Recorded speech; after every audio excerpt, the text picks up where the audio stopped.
यह किसी ने भी सोचा नहीं था कि राजस्थान एसआई भर्ती परीक्षा 2021 किसी के जान चले जाने का कारण बन सकती है।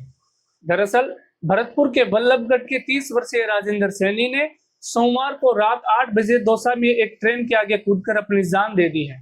एक बेटा जिसका एसआई भर्ती परीक्षा 2021 में चयन हो जाता है और वह थानेदार बन जाता है।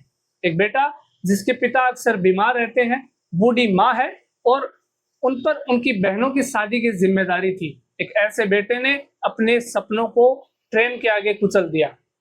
दरअसल हुआ यूं कि एसआई भर्ती परीक्षा में 2021 में राजेंद्र सैनी का चयन हो जाता है और वह थानेदार बन जाता है।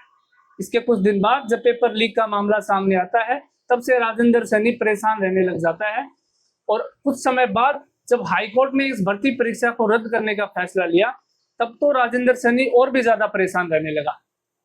इसके कुछ समय बाद उन्होंने एक अपनी व्हाट्सएप चैट के माध्यम से अपना दर्द बयां किया, जिसमें साफ तौर पर लिखा था कि मैं मेरी शादी करूं या फिर बहनों की शादी करूं या फिर अपनी आगे की पढ़ाई शुरू करूं, क्योंकि पिता अक्सर बीमार रहते हैं, कब स्वर्ग सिधार जाएं पता नहीं।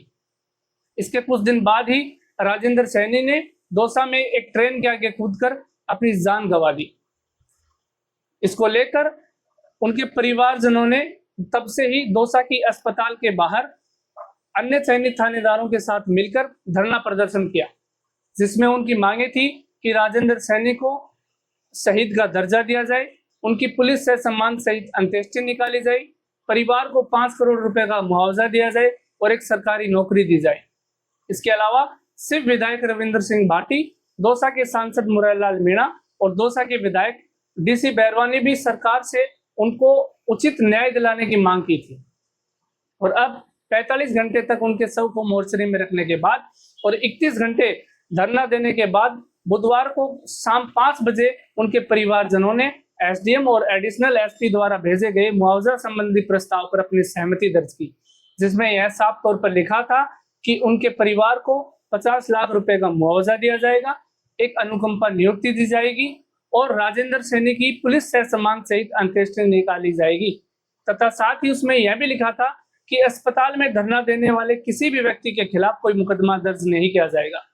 उसके बाद शव का पोस्टमार्टम किया गया और उनके परिवारजनों को शव सुपुर्द किया गया। अब देखना यह है कि क्या सरकार उन चयनित थानेदारों के हक में कोई न्याय करती है या फिर और भी ऐसे राजेंद्र सैनी बनने पर मजबूर करती है। फिलहाल के लिए इस वीडियो में इतना ही। जर्नलिस्ट अजय कुमार, जयपुर।